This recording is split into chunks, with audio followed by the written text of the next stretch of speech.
Everyone, आज discuss करेंगे हम रिलेटिव प्रोनाउंस। प्रोनाउन तो आपने सुना है, जैसे पहले बताया था, पहले चलिए वीडियो में डाला मैंने प्रोनाउन क्या होते हैं। तो प्रोनाउन उन शब्दों को कहा जाता है जो सेंटेंस में किसी नाउन के बदले यूज होते हैं, यानी नाउन ना यूज करके कोई और शब्द यूज किया जाता है तो उसको हम प्रोनाउन बोलते हैं। रिलेटिव प्रोनाउन क्यों कहते हैं इनको? क्योंकि ये अपने पिछले शब्द से जहाँ पर ये सेंटेंस में यूज होते हैं, इनके आगे जो वर्ड आता है यानी जिसके पीछे यूज होते हैं, इनका जो पहला वर्ड है जिसको हम एंटीसीडेंट के नाम से जानते हैं, ग्रामर में उसको एंटीसीडेंट कहा जाता है। एंटीसीडेंट का मतलब होता है द वर्ड गोइंग बिफोर, यानी जिन रिलेटिव प्रोनाउन से पहले जो नाउन प्रोनाउन आता है उसको ये रेफर करते हैं, उसको ये डिस्क्राइब करते हैं, उससे रिलेटेड होते हैं, इसलिए इनको रिलेटिव प्रोनाउन कहा जाता है। ठीक है, रिलेटिव प्रोनाउन कहाँ पर यूज होता है? रिलेटिव प्रोनाउन उन क्लासेस में यूज होता है जो क्लासेस नाउन प्रोनाउन को डिस्क्राइब करते हैं। और आपको पता है, जो भी वर्ड या फ्रेज या क्लास किसी नाउन प्रोनाउन के अर्थ में कुछ और जोड़े, उसको मॉडिफाई करें, तो उसको एडजेक्टिव कहा जाता है। अगर एक वर्ड हो तो उसको हम एडजेक्टिव बोलते हैं, एक से ज्यादा शब्द हो उसको हम एडजेक्टिव फ्रेज बोलते हैं, लेकिन एक से ज्यादा शब्द हो जिसका अपना सब्जेक्ट और प्रेडिकेट हो तो उसको हम एडजेक्टिव क्लास बोलते हैं। तो यहाँ पर ये रिलेटिव प्रोनाउन यूज होते हैं। रिलेटिव मतलब रिलेटिव क्लास के अंदर वो रिलेटिव क्लास होता है एडजेक्टिव क्लास। ठीक है, तो ये कौन कौन से हैं ये देखिए आप नीचे। हु, हु की तीनों फॉर्म सब्जेक्ट के रूप में हो, वो समझाऊंगा मैं सब्जेक्ट के रूप में क्या था। जैसे मैंने केस बताए थे आपको, नॉमिनेटिव केस यानी वर्ब के सब्जेक्ट के रूप में यूज होता है, उसको नॉमिनेटिव केस कहा जाता है। और हुम एक्विजिटिव केस यानी वर्ब के ऑब्जेक्ट के रूप में हो तो उसको हम एक्विजिटिव केस में बोलते हैं। और पोजेशन को बताए तो उसको जेनेटिव केस में, तो तीनों केस में यूज होता है। अब ये मैं यूज करके बताऊंगा आपको, लेकिन साथ में देखिए कि इसमें ये एक ही फॉर्म है। जैसे आपने पर्सनल प्रोनाउन किए थे उसमें तो फर्स्ट पर्सन के अलग था, और फर्स्ट पर्सन में भी सिंगुलर के अलग था, प्लूरल के अलग था। इसी तरीके से सेकंड पर्सन में, फिर थर्ड पर्सन के अंदर, थर्ड पर्सन में तो आपने देखा मेल फीमेल और न्यूट्रल जेंडर, उसमें जेंडर के लिए भी अलग था। लेकिन ये जो तीनों फॉर्म जो रिलेटिव प्रोनाउन है, चाहे सब्जेक्ट के रूप में हो जैसे हु, या होम ऑब्जेक्ट के रूप में यूज हो, या हुज जेनेटिव केस के रूप में यूज हो, ये सभी चाहे तीनों पर्सन, फर्स्ट पर्सन हो चाहे सेकंड पर्सन हो चाहे थर्ड पर्सन हो, जिसको भी रेफर करते हैं तीनों के तीनों पर्सन के लिए यूज हो सकते हैं। मेल के लिए भी यूज हो सकते हैं, फीमेल के यानी सभी जेंडर के लिए यूज हो सकते हैं, और सिंगुलर के लिए भी यूज हो सकते हैं, और प्लूरल के भी यूज हो सकते हैं। तो जब ये सारी बातें होती है, क्योंकि इनको देखकर आप ये नहीं बता सकते किस पर्सन का है, किस नंबर का है, तो प्रॉब्लम क्या होती है, और किस जेंडर का है। तो इनसे संबंधित जब आपको जब ये किसी सब्जेक्ट के रूप में यूज होते हैं किसी वर्ब के, तो वर्ब किस नंबर की लगाएं, किस पर्सन की लगाएं, तो ये उसका कंफ्यूजन हो जाता है। पर उसको उसका भी एक तरीका होता है, उसका रूल होता है, बताएंगे आपको। फिर अगर ये किसी प्रोनाउन के एंटीसीडेंट हो, क्योंकि प्रोनाउन जब यूज होता है तो अपने पिछले शब्द को रेफर करता है, किसी नाउन के बदले यूज होता है। तो अगर एक रिलेटिव प्रोनाउन किसी दूसरे प्रोनाउन जो पीछे आने वाला प्रोनाउन है उसका एंटीसीडेंट हो, तो फिर किस नंबर का लगाएंगे, किस जेंडर का लगाएंगे, किस पर्सन का लगाएंगे, ये भी फिर आपको समझाया जाएगा कि उसका रूल क्या है। ठीक है, तो इसलिए इससे बहुत और दूसरा, हु कब यूज होता है, हुम कब यूज होता है, ये बड़ा कंफ्यूजन होता है। ये सारी चीज ये एग्जाम में भी प्रॉब्लम होती है और बोलने चालने में भी इसमें की दिक्कत होती है, इसको यूज करने के अंदर। एक काफी डिफिकल्ट है लेकिन बड़ा इंटरेस्टिंग है, अगर आप इसको देखेंगे वीडियो को थोड़ा सा, क्योंकि समझाने के लिए पूरा आपको थोड़ा टाइम लगता है। तो आज मैं आपको बताऊंगा हु के बारे में। हु कहाँ यूज होता है, हुम कहाँ पर यूज होता है, हुज कहाँ पर यूज होता है। तो चलो शुरू करते हैं। अब देखिए, जैसे मैं दो सेंटेंस लिखता हूं यहाँ पर।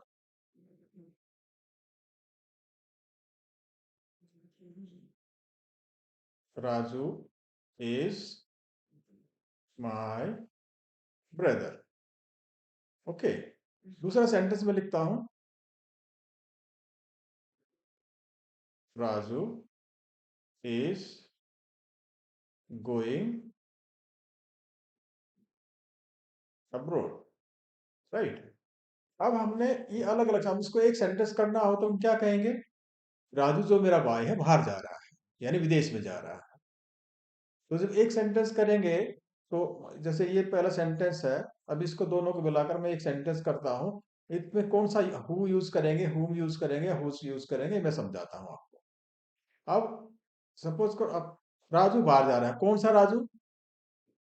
ठीक है, सपोज करो सामने वो, हमको रिस्ट्रिक्ट करना है कि हमें कौन से राजू की बात करें, यानी जो मेरा भाई है उस राजू की बात कर रहा हूँ।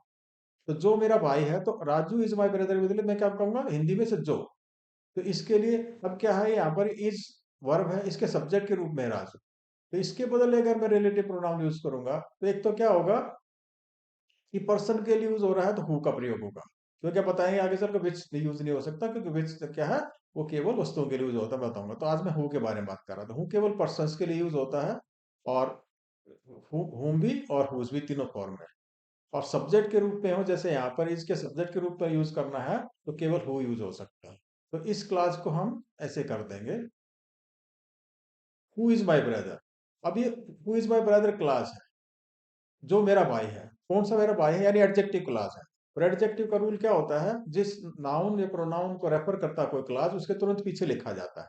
तो ये राजू को रेफर करता है, तो राजू, ये पूरा क्लास कहाँ पर आएगा, राजू के पीछे आएगा, यहाँ पर आएगा। तो सेंटेंस क्या हो जाएगा, एक जो करेंगे, Raju who is my brother is going abroad, right. तो आपने देखा कि मेन क्लास इसके अंदर क्या है, राजू इज गोइंग अब्रोड। कौन सा राजू, जो मेरा भाई है। तो ये राजू को मॉडिफाई कर रहा है, राजू को, यानी राजू नाउन है। और नाउन को जो क्वालिफाई करता है, कोई वर्ड होता है उसको एडजेक्टिव बोलते हैं, फ्रेज होता है एडजेक्टिव फ्रेज। तो जैसे यहाँ पर क्लास है ये, क्योंकि हु सब्जेक्ट और इज इसका प्रेडिकेट होता है, क्लास है। तो इसको हम बोलेंगे एडजेक्टिव क्लास। ओके। अब यहाँ पर हुम यूज नहीं हो सकता, क्योंकि इज के सब्जेक्ट के रूप में यूज करना, तो नॉमिनेटिव केस यूज करेंगे। नॉमिनेटिव केस में क्या है, हु है। ठीक है, तो एग्जाम में आता है, थोड़ा कंफ्यूज करके, थोड़ा लंबा करके आता है, तो उसमें बताएंगे, उसको उस तरीका से बताएंगे। तो यहाँ पर हुम कैसे यूज होगा वो बताते हैं आपको।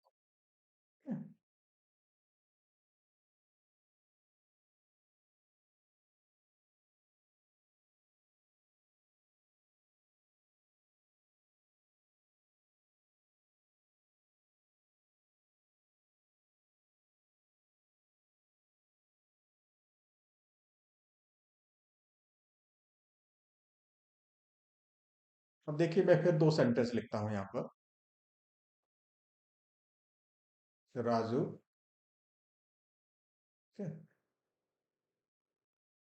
इज माई ब्रदर, जो मैंने अभी लिखा था। ओके। दूसरा मैं लिखता हूँ, यू सा Raju in the library. Okay. तो अगर मुझे कहना कि कौन सा राजू मेरा भाई है, जिसको आपने लाइब्रेरी में देखा था, जिसको आपको आपने लाइब्रेरी, अब इस राजू के बदले में जिसको आपने लाइब्रेरी में देखा था, तो इसके लिए यूज करूंगा। अब यहाँ पर सब्जेक्ट क्या है, यू है, और सा का ऑब्जेक्ट है राजू। तो इसके बदले अगर मैं यूज करूंगा, तो अब हु यूज नहीं करूंगा, हुम का प्रयोग करूंगा। ठीक है, इसके बदले क्या आएगा, हुम आएगा। लेकिन ये ध्यान रखना, जब भी रिलेटिव प्रोनाउन क्लास के अंदर रिलेटिव प्रोनाउन की पोजीशन होती है, वो हमेशा बिगिनिंग में होती है। ठीक है, तो हुम जब यूज करेंगे, तो हुम यहाँ लिखा जाएगा। और कहाँ लिखेंगे पूरे क्लास को, किसको रेफर कर रहा है, राजू को। ओके, तो हम यहाँ पर लिखेंगे, राजू हुम यू सा in the market is my brother. Raju जिसको आपने मार्केट में देखा था, मेरा भाई है। यानी मेन क्लास क्या है, राजू इज माई ब्रदर। लेकिन मैं कौन से राजू की बात कर रहा हूं, जिसको आपने कल, सॉरी, जिसको आपने लाइब्रेरी में देखा था। ठीक है, मैं वो दूसरे राजू के हो सकता कि कई राजू हो, तो मैं और की बात नहीं कर रहा, मैं रिस्ट्रिक्ट कर रहा हूं यहाँ पर, इसलिए उसको रिस्ट्रिक्टिव क्लास भी कहा जाता है। अब हम देखते हैं whom का प्रयोग, सॉरी whose का प्रयोग। जो तीसरा देख रहे हैं ना आप, whose, ये कब यूज होता है? जेनेटिव केस में। जेनेटिव केस क्या है? पजेसिव केस, पजेशन के लिए यूज होता है। ठीक है, नाउन ने प्रोनाउन का कुछ बताना हो, अधिकार स्वामित्व, तो हम इसका प्रयोग करते हैं। एग्जाम्पल देखिए, जैसे मैं वही सेंटेंस लिखता हूं, पहला लिखता हूं राजू इज माय ब्रदर। दूसरा सेंटेंस में लिखता हूं Raju's shirt is red. Raju की शर्ट कैसी है? लाल है। तो मैं कहना चाहता हूं, तो सपोज मैं कहूंगा कि इसको अगर यूज करूंगा एक सेंटेंस के अंदर, राजू जिसकी शर्ट लाल है वो मेरा भाई है।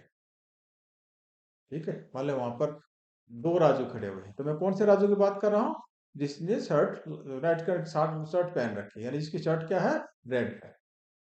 ठीक है, हम कुछ भी राजूज हेयर भी यूज कर सकते हैं, कुछ भी कर सकते हैं। तो मतलब अब इसके ये हम जिसकी, राजू उसके बदले क्या यूज करेंगे? जिस, हिंदी में बोला जिसकी, और इसके बदले क्या यूज होगा? whose। तो कैसे सेंटेंस बनेगा? Raju whose shirt is red is my brother, is my brother, right. तो ये राजू इज माय ब्रदर, ये मेन क्लास हो गया, और whose shirt is red ये एडजेक्टिव क्लास हो गया। तो whose के द्वारा whose रिलेटिव प्रोनाउन यूज हुआ है, इसलिए इसको रिलेटिव प्रोनाउन क्लास भी कहा जाता है। ठीक है, इसको हमने बीच में क्यों लगाया? क्योंकि एडजेक्टिव का रूल है, जिस नाउन प्रोनाउन को फॉलो मतलब डिस्क्राइब करता है या उसको मॉडिफाई करता है कोई एडजेक्टिव क्लास, तो उसके तुरंत पीछे आता है। अगर एक वर्ड हो तो वो आगे आता है, और फ्रेज हो या क्लास हो तो वो जिसको, जिस नाउन नाउन प्रोनाउन को मॉडिफाई करता है उसके तुरंत पीछे लिखा जाता है। इसलिए इसका पोजीशन कहाँ रहेगी? जिस नाउन, जिस राजू को मॉडिफाई करता है, राजू को या जिसको भी नाउन प्रोनाउन करे उसको वहां पर इस क्लास को इंसर्ट कर दिया जाता है, यानी वहां उसका पोजीशन होती है। ठीक है, तो ये था आज का आपका relative pronoun who whose. Next class में मैं डिस्कस करूंगा विच कहां पर यूज होता है, और दैट का यूज होता है relative pronoun class, relative pronoun के रूप में। Thank you for watching.